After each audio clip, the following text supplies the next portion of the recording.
नमस्कार, स्वागत है आपका जनता टीवी में। मैं हूं आपके साथ श्वेता शर्मा और चलिए शुरुआत करेंगे बुलेटिन की। तो थल सेना वाले वीर सपूतों को आज याद किया जा रहा है क्योंकि कारगिल विजय दिवस है और ऐसे में मुख्यमंत्री योगी आदित्यनाथ क्या कुछ कह रहे हैं, चलिए आपको सीधे ले चलते हैं।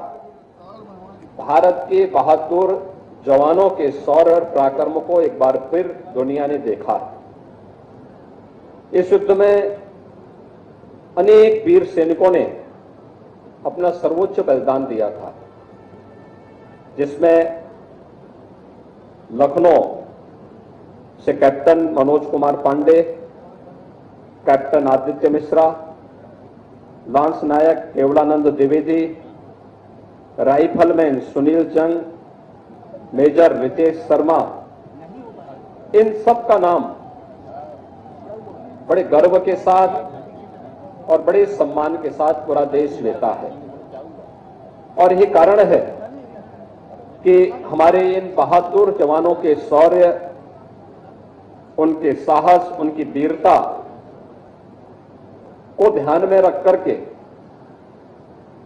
कैप्टन मनोज पांडे को युद्ध के उपरांत उनकी अति असाधारण वीरता, अदम्य साहस, उत्कृष्ट नेतृत्व का कर्तव्य निष्ठा के लिए भारतीय सेना का उच्चतम परंपराओं के अनुरूप सर्वोच्च बलिदान के लिए सेना का सर्वोच्च सम्मान परमवीर चक्र प्रदान किया गया था। प्रदेश सरकार ने देश के पहले सैनिक स्कूल का नाम कैप्टन मनोज कुमार पांडे के नाम पर ही प्रदेश के अंदर स्थापित किया, जो 1960 में लखनऊ में स्थापित हुआ था। इसके साथ ही सूबेदार मेजर पद को सुशोभित करने वाले तत्कालीन जो लांस नायक थे युगेंद्र यादव, ग्रेनेडियर को भी परमवीर चक्र से सम्मानित किया गया। मैं कारगिल युद्ध में शहीद हुए देश व प्रदेश के उन सभी बहादुर जवानों की वीरता को इस अवसर पर नमन करता हूं तथा देश की रक्षा करते हुए शहीद होने से बड़ा कोई बलिदान नहीं हो सकता। इन बलिदानियों का राष्ट्र के प्रति प्रेम, मातृभूमि के लिए प्राण तक न्यौछावर करने की भावना, उनका साहस, वीरता आदि के बारे में सोच करके ही हर भारतवासी रोमांचित हो उठता है। जिन्होंने, मैं विशेष रूप से इस अवसर पर उन माता पिता और उन परिवार के सदस्यों का अभिनंदन करता हूं जिन्होंने अपने परिवार के ऐसे वीर सपूतों को खोया है। इससे बड़ा बलिदान दूसरा नहीं हो सकता। पूरा राष्ट्र उनके प्रति ऋणी है और इस अवसर पर मैं उन सभी भारत माता के अमर सपूतों के परिवारजनों को इस बात के लिए आश्वस्त करता हूं कि केंद्र और राज्य सरकार सदैव उनके साथ खड़ी है। भाइयों बहनों, आज हम कारगिल विजय दिवस को ऐसे अवसर पर आयोजित कर रहे हैं जब हमें यह वर्ष देश की आजादी के अमृत महोत्सव के साथ जुड़ने का एक अवसर भी प्रदान करता है। आप सब जानते हैं कि 15 अगस्त 2022 देश की आजादी के 75 वर्ष पूर्ण होने का भी एक अवसर है और इस अवसर पर हम सब सौभाग्यशाली हैं कि देश की आजादी के इस अमृत महोत्सव आयोजन के साथ हमें जुड़ने का अवसर प्राप्त होगा।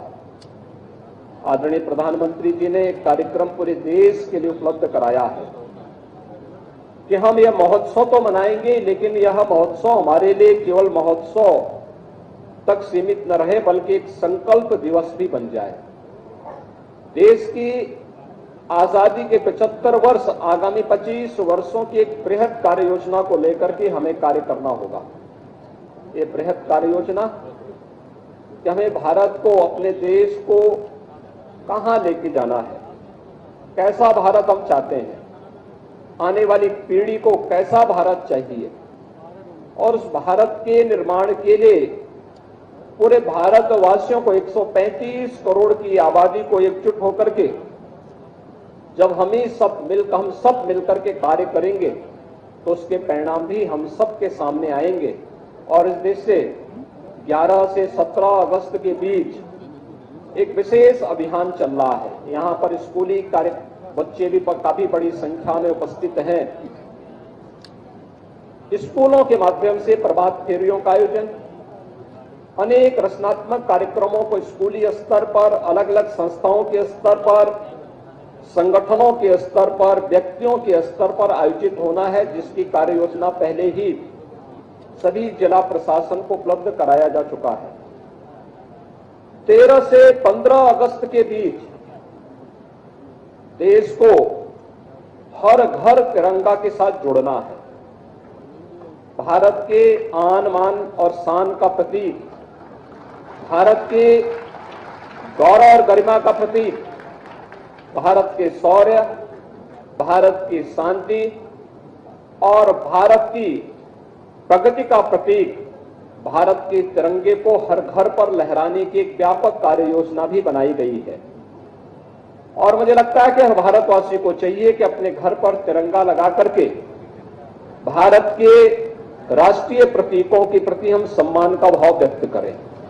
भारत के इन प्रतीकों के प्रति सम्मान का भाव, भारत के महापुरुषों के प्रति सम्मान का भाव हम सबके मन में पैदा करें, जो हमें उन संकीर्णताओं से ऊपर उठने की प्रेरणा प्रदान कर सके, जो हमें जाति, मत, मजहब, क्षेत्र, भाषा या किसी भी उन संकीर्णताओं के दायरे में कैद करके भारत को कमजोर कर रहा है।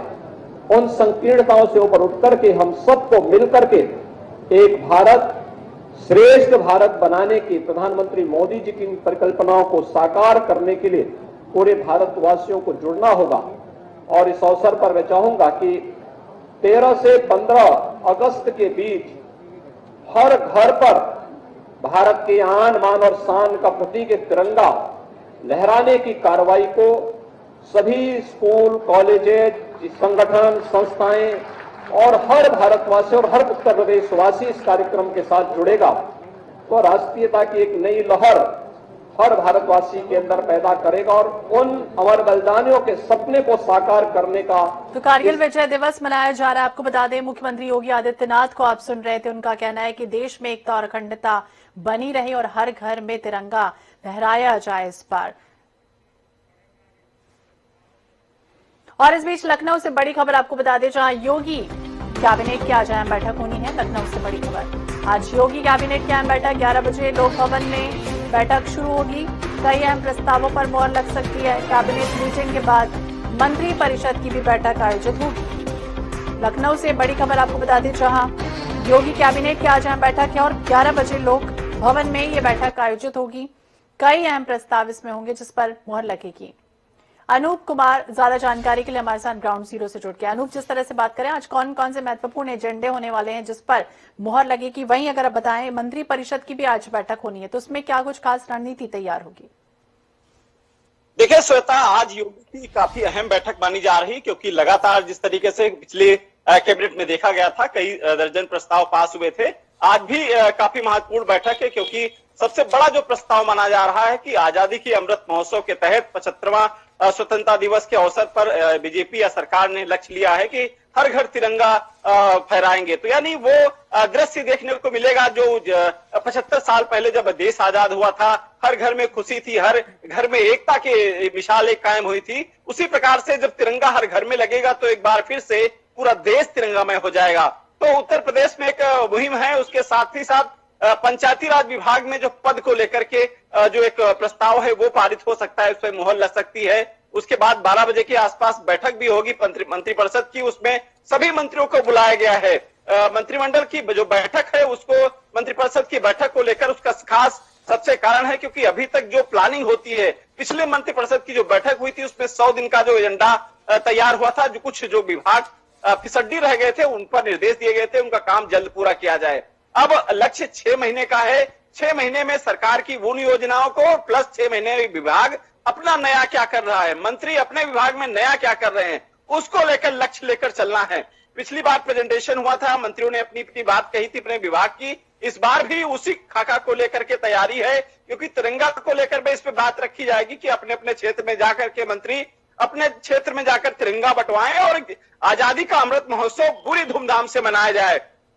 तो आज की जो बैठक है, चाहे कैबिनेट बैठक की बात करें या मंत्रिपरिषद बैठक की बात करें, काफी अहम मानी जा रही है। फिलहाल 11 बजे के आसपास ये बैठक शुरू होगी। मुख्यमंत्री योगी आदित्यनाथ की अध्यक्षता में तमाम जो कैबिनेट मंत्री हैं वो शामिल होंगे, साथ ही साथ जो स्वतंत्र प्रभार मंत्री राज्य मंत्री हैं वो मंत्रिपरिषद की बैठक में 12 बजे शामिल होंगे। तो कहा जा सकता है कि आज जो इम्पोर्टेंट जो बैठक है करीब 11 बजे के आसपास शुरू हो जाएगी। श्वेता जी, तो 11 बजे लोक भवन में जो बैठक है आयोजित होने की कई अहम प्रस्ताव हमारे संवाददाता बता रहे हैं कि कौन कौन से जो अहम प्रस्ताव है उस पर मोहर लग सकती है। दूसरी तरफ अगर बात करें मंत्री परिषद की भी आज बैठक जो है वो आयोजित होने जा रही है। अभी खुद मुख्यमंत्री योगी आदित्यनाथ भी कहते हुए नजर आए थे अनूप की जिस तरह से हर घर तिरंगा लहराने की जो परंपरा शुरू होने जा रही है, खुद प्रधानमंत्री भी इसको सपोर्ट करते हुए नजर आए तो क्या लग रहा है इस बार जो है वो किस तरह का स्वतंत्रता दिवस पर समारोह दिखाई देगा पूरे देश भर में? देखिए, हर साल हम लोग स्वतंत्रता दिवस मनाते हैं, इस बार कुछ खास है क्योंकि अमृत महोत्सव के तहत 75 साल पूरे हो चुके हैं। इस 75वां स्वतंत्रता दिवस मनाया जाएगा। तो ऐसे में क्यों ना वो जो पहला स्वतंत्रता दिवस मनाया गया था जब देश आजाद हुआ था, उस दिन जिस तरीके से पूरे देश में एक खुशी का माहौल था, बच्चा उस समय खुशी था। सोचो क्या दिन रहे होंगे जब सब स्वतंत्रता दिवस पर जब पूरे देश को आजादी मिली थी। तो उसी प्रकार से इस बार सरकार का जो उद्देश्य है कि इस बार एक माला में पिरोया जाए, एकता की माला में पिरोया जाए, सबके घर में एक तिरंगा लहराए, सभी भारतवासी उसी तरीके से जश्न मनाएं जो पिछले 75 साल पहले जो हुआ था। तो एक बड़ा उत्सव है, बड़े उत्सव के रूप में पूरा देश सहयोग कर रहा है। खासकर प्रधानमंत्री नरेंद्र मोदी भी इस मामले में उनका सहयोग कर रहे हैं और उनकी अपील भी है हर घर तिरंगा अच्छी तरीके से मनाया जाए। तो एक बड़ा बजट इसमें लगेगा, मुझे लगता है इस मंत्री कैबिनेट बैठक में इस पर बजट को लेकर इस पर प्रस्ताव आएगा आज इस पर। श्वेता, तो बजट पर बिल्कुल प्रस्ताव होगा और देखना होगा हर घर तिरंगा का जो अभियान शुरू किया जा रहा है। मुख्यमंत्री योगी आदित्यनाथ भी कहते हुए नजर आ रहे हैं किस तरह से ये जो है वो उसकी शुरुआत होती है। बहुत बहुत शुक्रिया तमाम जानकारी के लिए। और यूपी में 20 पीपीएस अफसरों के तबादले, राजेश कुमार पांडे उप सेना नायक, 32वीं वाहिनी पीएससी लखनऊ अलका धर्मराज उप सेना नायक, 41वीं वाहिनी पीएससी गाजियाबाद प्रदीप कुमार वर्मा अपर पुलिस अधीक्षक, मुख्यमंत्री सुरक्षा बबीता सिंह अपर पुलिस अधीक्षक सतर्कता अधिष्ठान। तो प्रदीप कुमार वर्मा अपर पुलिस अधीक्षक मुख्यमंत्री सुरक्षा बनाए गए। बता दें बड़ी खबर लखनऊ से, जहां यूपी में 20 पीपीएस अफसरों के तबादले कर दिए गए हैं। तो राजेश कुमार पांडे उप सेना नायक 32वीं वाहिनी पीएससी लखनऊ, वहीं अलका धर्मराज उप सेना नायक 41वीं वाहिनी पीएससी गाजियाबाद नियुक्त की गई। प्रदीप कुमार वर्मा पर पुलिस अधीक्षक मुख्यमंत्री सुरक्षा बनाए गए, तबादले किए गए। लखनऊ में आपको बता दें 20 पीपीएस अफसरों के तबादले, जिनके नाम हम आपको दिखा रहे थे कि कौन कौन इसमें शामिल है। तो राजेश कुमार पांडे को उप सेना नायक 32वीं वाहिनी पीएससी का कार्यवाह बनाया गया।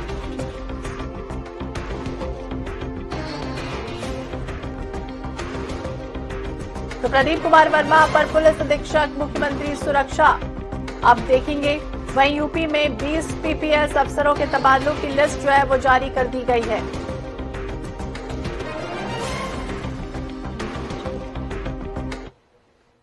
और चलिए अब बात करेंगे कांग्रेस अध्यक्ष सोनिया गांधी से ईडी की दूसरी बार पूछताछ के खिलाफ आज एक बार फिर से देश भर में कांग्रेस सड़कों पर नजर आएगी।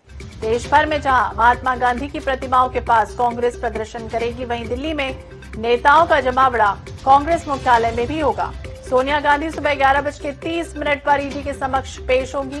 कांग्रेस के मुताबिक दिल्ली पुलिस ने राजघाट पर सत्याग्रह की अनुमति नहीं दी है। सोनिया गांधी से पूछताछ के मुद्दे पर कांग्रेस सांसद संसद के अंदर मोदी सरकार पर राजनीतिक प्रतिशोध के तहत केंद्रीय एजेंसियों का दुरुपयोग करने का आरोप लगाते हुए प्रदर्शन करते नजर आएंगे और एक बार फिर से पार्टी मुख्यालय आकर प्रदर्शन करेंगे। इसे लेकर सोमवार शाम कल आपको बता दें कांग्रेस नेताओं की अहम बैठक हुई थी। फिलहाल आज सुबह भी संसद में भी पार्टी नेता बैठक करने जा रहे हैं। सोनिया गांधी के आवास यानी 10 जनपद से सटे कांग्रेस मुख्यालय में बड़ी संख्या में पार्टी कार्यकर्ताओं को जमा होने के आदेश दिए गए। हालांकि संसद सत्र के मद्देनजर बता दें आपको कि पुलिस कांग्रेस कार्यकर्ताओं को अपने दफ्तर में इकट्ठा होने, प्रदर्शन की इजाजत नहीं देगी। नेशनल हेराल्ड मामला, जिसमें कथित मनी लॉन्ड्रिंग के मामले में बीते 21 जुलाई को सोनिया गांधी से ईडी ने करीब 2 घंटे पूछताछ की है। बीते महीने जून में भी राहुल गांधी से करीब 50 घंटे तक पूछताछ हो चुकी है। तब भी कांग्रेस ने 5 दिनों तक लगातार प्रदर्शन किया था। तो ईडी के सामने आज सोनिया गांधी पेश होंगी 2 घंटे। हालांकि पहले पूछताछ हो चुकी है, एक बार फिर से अब ईडी ने बुलाया है, उन्होंने पूछताछ जो है वो की जाएगी।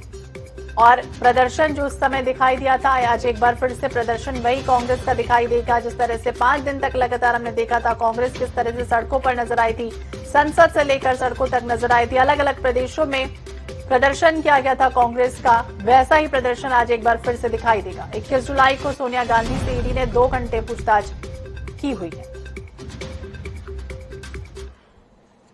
और चलिए अब बात करेंगे लखीमपुर तिकोनिया कांड की। लखीमपुर तिकोनिया कांड आज फैसला आना है। आरोपी आशीष मिश्रा की जमानत पर फैसला आएगा। इलाहाबाद हाईकोर्ट की लखनऊ बेंच फैसला सुनाएगी। पिछली सुनवाई अगर हम बात करें तो कोर्ट ने फैसला सुरक्षित रखा था। लखीमपुर तिकोनिया कांड आज फैसला आना है। आरोपी आशीष मिश्रा की जमानत पर फैसला आएगा। इलाहाबाद हाईकोर्ट की लखनऊ बेंच इस पूरे मामले की सुनवाई कर रही है। पिछली सुनवाई की अगर हम बात करें तो कोर्ट ने अपना जो फैसला है वो सुरक्षित रखा था। बड़ी खबर आपको बता दें, लखीमपुर तिकोनिया कांड जिसका फैसला आज आना है।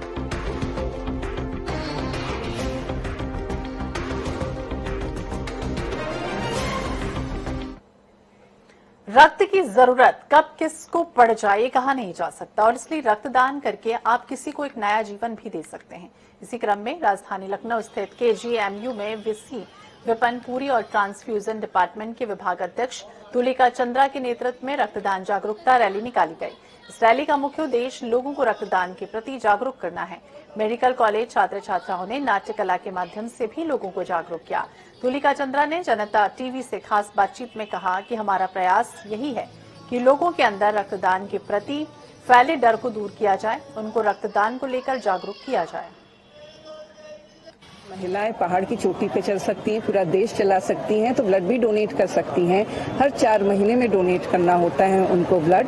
और जो मेजर डिटरेंट है वो सोचती हैं कि एक तो डाइटिंग की वजह से शायद वजन कम रह जाता है, लेकिन अगर 50 किलो के ऊपर होंगी तो महिलाएं डोनेट करती हैं। 12.5 ग्राम% हीमोग्लोबिन भी एक बड़ा डिटरेंट फैक्टर है, जो बहुत बार महिलाएं अपना ध्यान नहीं रखती हैं, अपने परिवार के खाने पीने का ध्यान रखती हैं, अपना नहीं रखती हैं, जिसकी वजह से शायद वो फिजिकली फिट नहीं हो पाती हैं। लेकिन अगर सब महिलाएं प्रण कर लें कि हमें ब्लड डोनेशन करना है, तो सबसे पहले उनका खुद का स्वास्थ्य सुधरेगा, क्योंकि वो अपनी हीमोग्लोबिन की मात्रा बढ़ाएंगी, अपना वजन ठीक रखेंगी और वो अपने परिवार और अपनी मदद के साथ एक स्वस्थ समाज बनाएंगी। क्योंकि महिलाएं अगर स्वस्थ रहेंगी तो उनके बच्चे और आगे की फ्यूचर जनरेशन भी स्वस्थ रहेंगी। रक्त की कब किसको जरूरत पड़ जाए ये कभी कहा नहीं जा सकता है।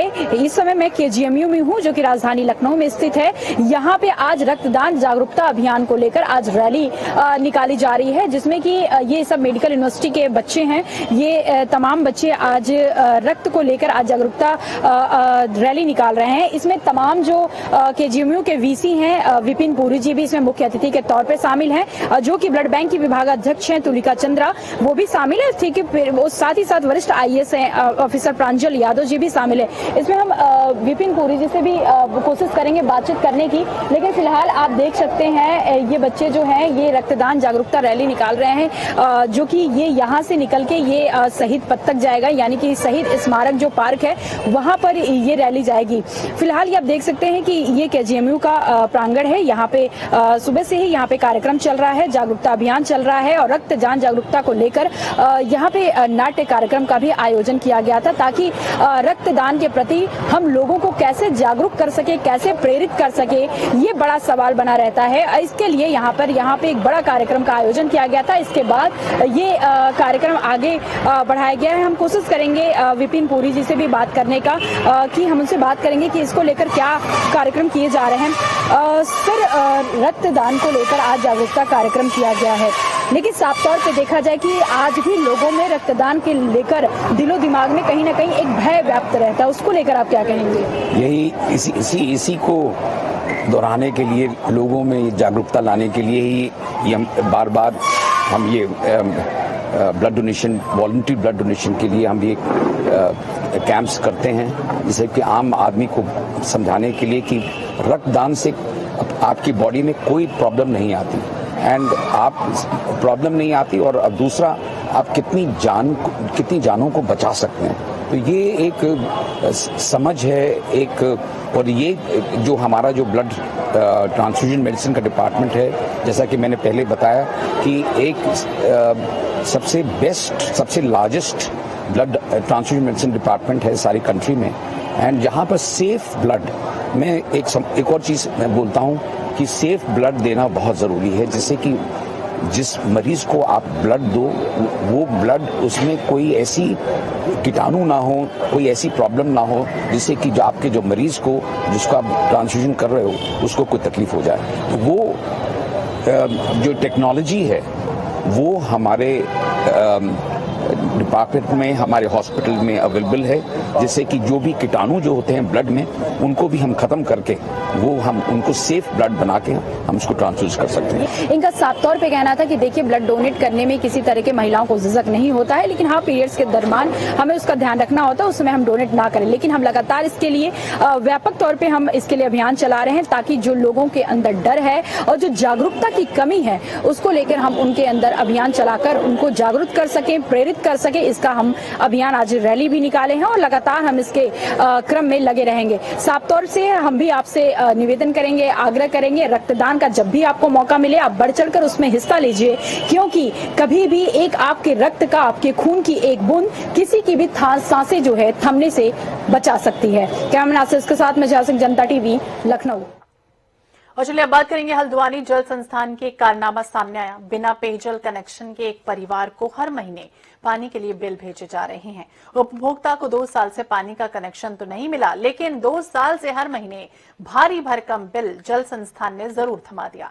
ऐसे में उपभोक्ता पानी के बिल को माफ कराने के लिए अब दर दर भटक रहे हैं, लेकिन अधिकारी मामले को गंभीरता से ही नहीं ले रहे। लिहाजा फरियादी महिला ने कुमाऊं कमिश्नर दीपक रावत से इसकी शिकायत की। हल्द्वानी के साई नगर निवासी महिला दीपा ने कहा कि मार्च 2020 में उनके ससुर धनीराम ने जल जीवन मिशन के तहत हर घर जल योजना के तहत पानी का कनेक्शन लेने के लिए आवेदन किया। 26 रुपए की रसीद काटी गई और ये कहा गया कि जल्दी आपके यहाँ पानी का कनेक्शन लगा दिया जाएगा, लेकिन 2 साल बीत गए, पानी का कनेक्शन नहीं लगा। उल्टे हर महीने भारी भरकम बिल विभाग भेज रहा है। जल संस्थान द्वारा करीब 5,500 रुपए का बिल अभी तक भेजा जा चुका है। जल जीवन मिशन के तहत जो हर घर जल योजना की एक स्कीम आई हुई थी, तो मेरा कनेक्शन भी उसके थ्रू हुआ है। मेरे पास कनेक्शन भी हुआ है, रसीद भी कटी हुई है और हर महीने मेरे पास बिल आ रहा है। और अभी भी मेरे पास बिल आया हुआ है जो 5,273 रुपए का बिल है। मेरे पास पानी की एक बूंद नहीं है, घर में कनेक्शन नहीं हुआ है, उसके बावजूद मेरे पास बिल पे बिल आ रहा है, जो मैं आर्थिक स्थिति सही न होने के कारण बिल भी नहीं भर सकती। पानी कहाँ से लाते हैं आप लोग? मेरे पास टैंकरों से पानी डलवा रही हूँ, जो 400 से 600 रुपए के हर महीने मेरे पास टैंकरों से पानी डलवाना पड़ता है। और चलिए बात करेंगे मसूरी की। तो तेज बारिश से जनजीवन अस्त व्यस्त है। मसूरी के सबसे पुराने बाजार लैंडोर के बूचड़ थाना क्षेत्र में भारी बारिश हुई, लोगों के वाहन बह गए, साथ ही पानी के तेज बहाव में 2 छोटे बच्चे भी फंस गए, जिन्हें समय रहते उनकी मां ने बचाया। पानी के बहाव का आलम ये था कि जैसे ही कोई नदी बह रही हो ऐसा लग रहा था। वहीं प्रसिद्ध पर्यटक स्थल भट्टा वाटरफॉल में भी विकराल रूप दिखाई दिया। खतरे को देखते हुए प्रशासन ने पर्यटकों को वाटरफॉल से दूर रहने के निर्देश दिए हैं।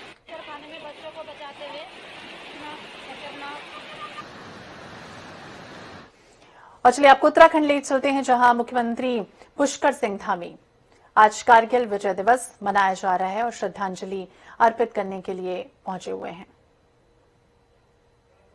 तो बता दें, कारगिल विजय दिवस जहां थल सेना और वायुसेना की 2 महिला अधिकारी आज नेतृत्व करती हुई नजर आएंगे। विजय कारगिल दिवस आज मनाया जा रहा है, जहां उत्तराखंड के मुख्यमंत्री को आप देख रहे हैं, पुष्कर सिंह धामी यहां पहुंचे हैं। शहीदों को श्रद्धांजलि अर्पित की जा रही है, पुष्पांजलि अर्पित की जा रही है और आज नमन किया जा रहा है। कारगिल युद्ध जिसे आज 22 साल पूरे हो चुके हैं और देश मना रहा है, और ऐसे में मुख्यमंत्री पुष्कर सिंह धामी को आप देख रहे हैं, स्तंभ पहुंचे। बलिदान दिवस आज इसे मनाया जा रहा है। तो भारतीय सेना, भारतीय वायुसेना कारगिल विजय दिवस को आज अलग ही अंदाज में मना रही है। कारगिल द्रास क्षेत्र में भारतीय सेना और वायुसेना के साइकिल चालक भी अपनी दिल्ली में शुरुआत जो रैली का हुआ था उसका समापन करेंगे। और इसी के साथ इस बुलेटिन में फिलहाल इतना ही। बाकी अपडेट्स के लिए आप देखते रहिए जनता टीवी। नमस्कार।